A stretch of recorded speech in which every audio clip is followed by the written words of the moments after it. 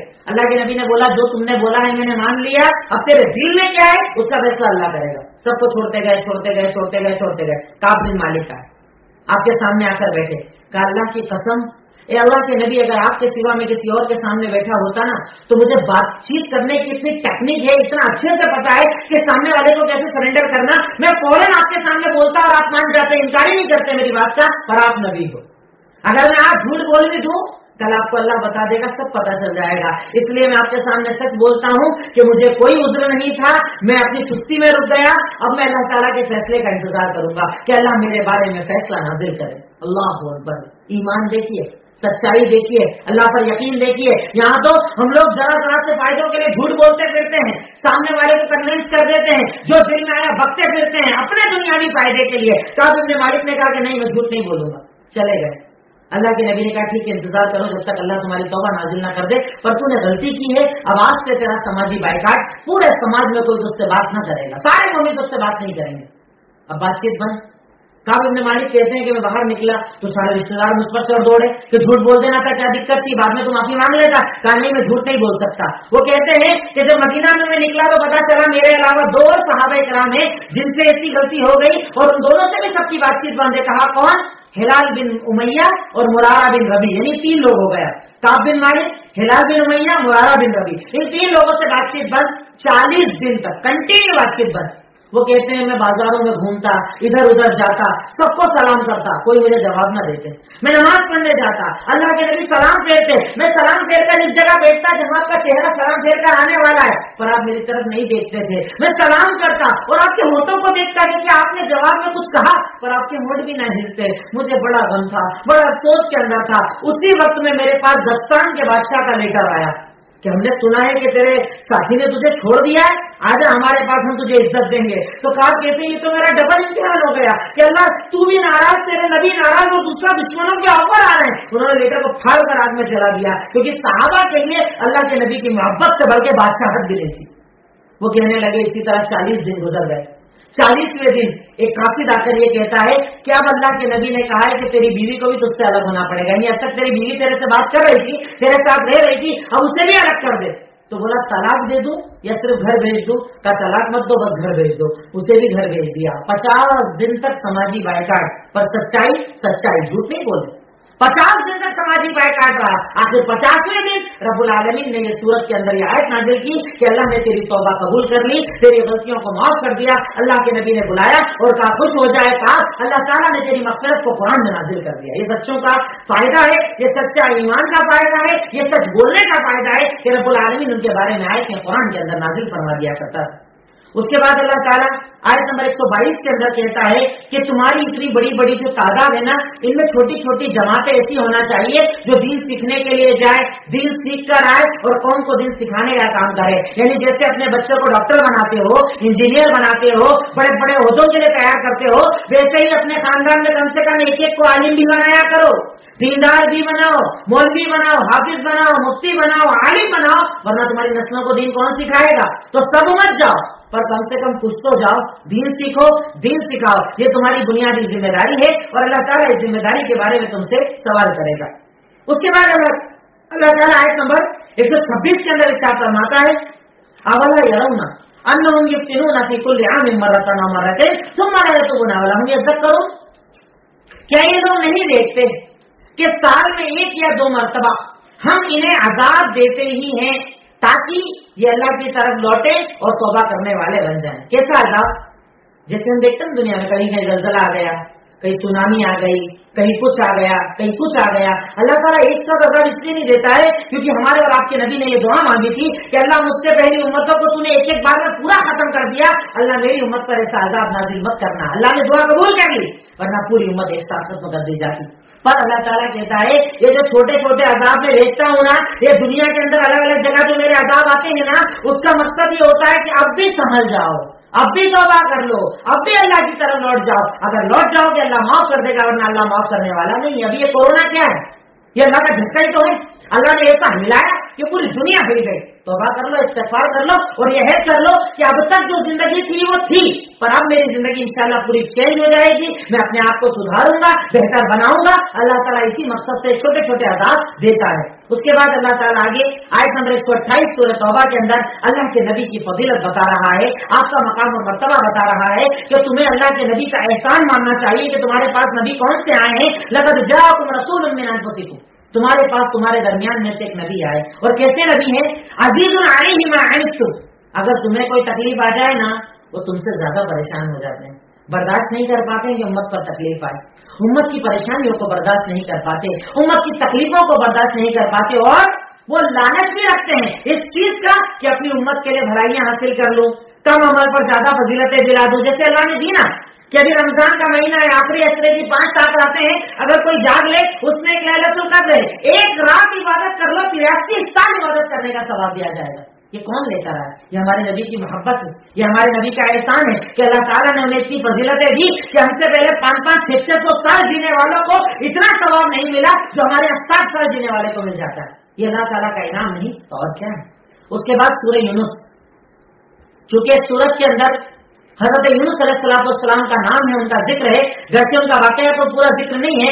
آپ جانتے ہیں کہ ایک نبی تھے حضرت یونس علیہ السلام، اللہ تعالیٰ نے انہیں قوم کی طرف بھیجا تھا کہ آپ انہیں ڈرائیے. قوم والوں نے ان کی بات نہیں سنی تو انہیں غصہ آ گیا، وہ قوم کو چھوڑ گئے، جبکہ نبی کو اجازت نہیں ہوتی تھی کہ وہ قوم کو چھوڑے، چھوڑ کر نکل گئے. کشتی کے اندر بیٹھے کہیں جانے کے لیے، اتفاق سے ایک معاملہ ہوتا ہے، کشتی ڈوبنے لگتی ہے، ایک آدمی کو گرانا تھا تو حضرت یونس کو گرایا جاتا ہے قرآن دازی کے بعد. اب جیسے ہی ان کو سمندر میں پھینکا جاتا ہے، ایک مچھلی اللہ کے حکم سے انہیں اپنے پیٹ کے اندر لے لیتی ہے. اب مچھلی کے پیٹ میں جب یہ جاتے ہیں انہیں یہ احساس ہوتا ہے کہ اللہ مجھ سے غلطی ہو گئی، مجھے قوم کو نہیں چھوڑنا تھا. وہاں سے پکار کر کہتے ہیں لا الہ الا انت سبحانک انی کنت من الظالمین. اے اللہ تو ہی ہے، تو ہی برحق ہے، تو ہی معبود ہے، تو ہی خالق ہے. اے اللہ تیری تو بابرکت ہے، تو پاکیزہ ہے. اے اللہ غلط تو میں نے کیا ہے نا، ظالم تو میں ہوں نا، مجھے معاف کر دے. اللہ تعالیٰ نے سمندر کا اندھیرا، مچھلی کے پیٹ کا اندھیرا، اس تہہ کے اندر سے پکارنے والے حضرت یونس کی دعا کو سنا اور مچھلی نے دوبارہ لا کر انہیں اس جگہ پر چھوڑ دیا جہاں پر ان کے لیے زندگی گزارنا آسان ہو جائے اس دعا کی وجہ سے. آج بھی اگر آپ کو تکلیف ہے، آپ پریشانیوں کے اندر، قرضہ بڑھ چکا ہے، پریشانیاں بڑھ چکی ہے،